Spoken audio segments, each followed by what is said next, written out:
Then, in the early morning hours of November 26th, so not long after the first arrest, just a day later, the police took another step forward. This time they arrested Rebecca's 21-year-old sister, Kimberly Park. Kimberly was charged with tampering with evidence, lying to a police officer during a violent crime investigation, and filing a false report of a felony. Court documents allege that she gave investigators misleading or false statements, and at one point she reportedly filed a false report accusing a detective of assault, which that charge alone did raise a lot of eyebrows, but it was never said if these charges were related to Rebecca's death. So this had people even more confused. Like, okay, what's going on? You find her body, you're arresting the fiancé, the sister, you've been investigating her disappearance for weeks, but now these arrests and these charges have nothing to do with Rebecca?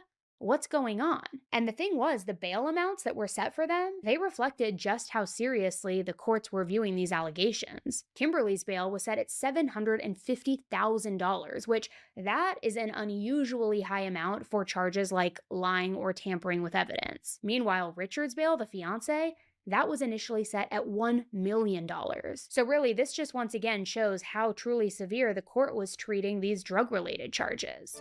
New developments tonight after the body of Rebecca Park was discovered in the Manistee National Forest. Rebecca's fiancé and sister are now behind bars as the death investigation widens. 21-year-old Kimberly Park now being held on a $750,000 bond, with the judge today calling her a flight risk. Richard Fowler, Rebecca's fiancé, is being held on $1 million bond and being called a threat to the community. The charges come just a day after a body resembling Park was discovered by searchers in the Manistee National Forest, with police, as we showed you last night at 5 o'clock, descending on that Boone Township property, making a series then of arrests. So again, just to recap, within roughly 24 hours of the very disturbing and grim discovery of Rebecca in the woods, two people closest to Rebecca, her fiancé and her own sister, were behind bars, and her unborn baby was still missing. As I said, the cause of death was not public, and the investigators had not tied these arrests to the homicide at this point. So the community was, of course, left with more questions than answers, which, for the public,